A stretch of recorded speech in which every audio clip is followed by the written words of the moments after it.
Hi viewers, welcome to Lakshmi focus. నేను మీ లక్ష్మీ ప్రసన్న. ఈరోజు మనం స్పైసీగా టేస్టీగా ఉండే నెల్లూరు స్టైల్ ఎర్రకారం డిఫరెంట్గా ఎలా తయారు చేసుకోవాలో ఈ వీడియోలో చూద్దాం. మనం నార్మల్గా అయితే ఇంట్లో ఎర్రకారం చేసుకుంటూనే ఉంటాం. ఆ ఎర్రకారం తిన్నప్పుడు మనకి కడుపులో మంట రావడం, గ్యాస్ ఫామ్ అవ్వడం అలా జరుగుతూ ఉంటుంది. ఇప్పుడు నేను చూపించే ప్రాసెస్ లాగా నెల్లూరు స్టైల్లో ఎర్రకారం కనుక మీరు ట్రై చేస్తే కడుపులో మంట రావడం కానీ, గ్యాస్ ఫామ్ అవ్వడం కానీ రాకుండా ఉంటుంది ఎర్రకారం తిన్నప్పుడు. ఈ ఎర్రకారం చేసే ప్రాసెస్లో నేను కొన్ని టిప్స్ అండ్ ట్రిక్స్ చెప్తానండి. అవి ఖచ్చితంగా స్కిప్ చేయకుండా చూడండి. అప్పుడు మీకు ఎర్రకారం అనేది చాలా టేస్టీగా వస్తుంది. ఈ ఎర్రకారం అనేది దోశలోకి కాకుండా ఇడ్లీలోకి, బోండాలలోకి కూడా చాలా టేస్టీగా సూపర్గా ఉంటుంది. నెల్లూరు స్టైల్ ఎర్రకారానికి కావాల్సిన పదార్థాలు ఏంటో చూద్దామా? ఎండుమిరపకాయలు. మీరు తీసుకునే ఎండుమిరపకాయలు కనుక ఘాటు అనేది ఎక్కువగా ఉంటే కొంచెం క్వాంటిటీ అనేది తగ్గించి తీసుకోండి. ఘాటు తక్కువగా ఉంటే కొంచెం క్వాంటిటీ ఎక్కువ తీసుకోండి. కొన్ని తెల్లగడ్డలు, 2 మీడియం సైజ్ ఆనియన్ అండి. నేను కట్ చేసి మరీ చిన్న పీసెస్ కాకుండా కొంచెం పెద్ద పెద్ద పీసెస్లా కట్ చేసుకున్నాను. 2 మీడియం సైజ్ టమాటో, ఒక నిమ్మకాయ సైజ్ అంత చింతపండు మనం నానబెట్టుకొని ఉంచుకోవాలి. రుచికి తగినంత ఉప్పు. ఒక గిన్నెలో నీళ్లు పోసుకొని పొయ్యి మీద పెట్టుకోవాలి. ఈ నీళ్లు అనేది మనం మిరపకాయలు తీసుకున్న క్వాంటిటీ మొత్తం ఆ నీళ్ళలో మునిగేలాగా నీళ్లు పెట్టుకోవాలి. తర్వాత మూత పెట్టుకొని ఆ నీళ్ళన్నీ బాగా మరిగించుకోవాలి. చూడండి, ఇప్పుడు నీళ్ళు అనేది చాలా బాగా మరిగిపోయినాయి. ఇప్పుడు ఇలా మరిగిన నీళ్ళల్లో ఎండుమిరపకాయలు వేసుకొని ఆ నీళ్ళల్లో ఆ ఎండుమిరపకాయలు 5 to 10 minutes బాగా ఉడికించుకోవాలి. ఇలా ఉడికించుకోవడం వల్ల మనకి ఎండుమిరపకాయలో ఉండే ఘాటు అనేది కొంచెం తగ్గిపోతుంది.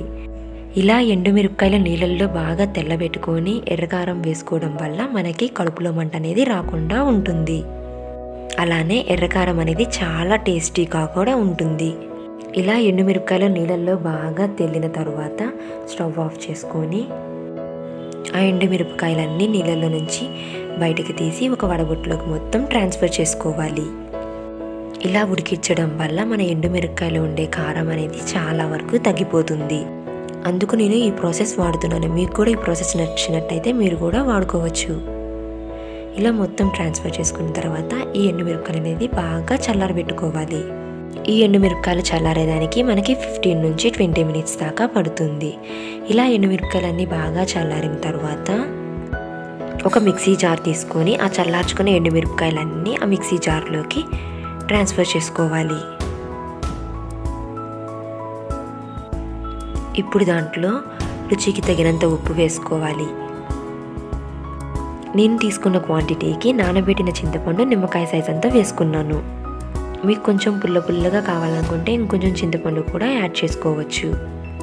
ఇలా మిక్సీ జార్లో మిరపకాయలు, ఉప్పు, చింతపండు వేసుకొని మూత పెట్టుకొని మిక్సీ పట్టుకోవాలి. మరీ మెత్తగా మిక్సీకి పెట్టేయకుండా ఆ వీడియోలో చూపించినట్టు కొంచెం అలా మిక్సీ పట్టుకొని తర్వాత దాంట్లో కొన్ని తెల్లగడ్డలు వేసుకోవాలి. ఈ తెల్లగడ్డలు వేసుకోవడం వల్ల నెల్లూరు స్టైల్ ఎర్రకారానికి అనేది చాలా అంటే చాలా టేస్ట్ పెరుగుతుంది.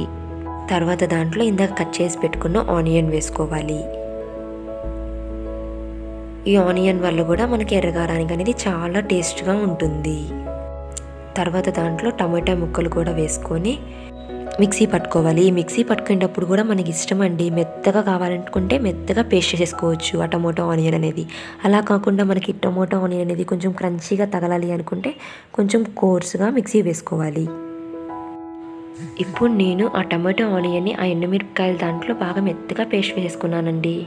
చూడండి, చూసేదానికి ఎంత కలర్ఫుల్గా ఉందో అండి ఈ నెల్లూరు స్టైల్ ఎర్రకారం అనేది.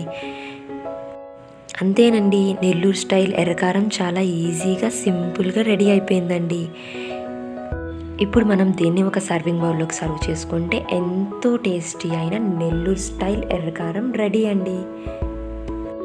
దీన్ని మనం దోశలోకి కానీ, ఇడ్లీలోకి కానీ, బోండాల్లోకి కానీ తింటే సూపర్గా ఉంటుంది. ఈ నెల్లూరు స్టైల్ ఎర్రకారానికి ఎండుమిరపకాయలు అనేది మనం నీళ్ళల్లో బాగా ఉడికిచ్చాము. అందువలన మనకి కడుపులో మంట కానీ, గ్యాస్ ఫామ్ అవ్వడం కానీ జరగదు. మీకు కూడా ఈ ప్రాసెస్ నచ్చినట్లయితే నేను చూపించిన విధంగా నెల్లూరు స్టైల్లో ఎర్రకారాన్ని తప్పకుండా ట్రై చేయండి. మీకు కూడా ఈ వీడియో నచ్చినట్టయితే లైక్ చేయండి, షేర్ చేయండి, మీ ఫ్యామిలీ మెంబర్స్తో, ఫ్రెండ్స్తో షేర్ చేసుకొని సబ్స్క్రైబ్ చేయడం మటుకు మర్చిపోకండి. Thanks for watching this video.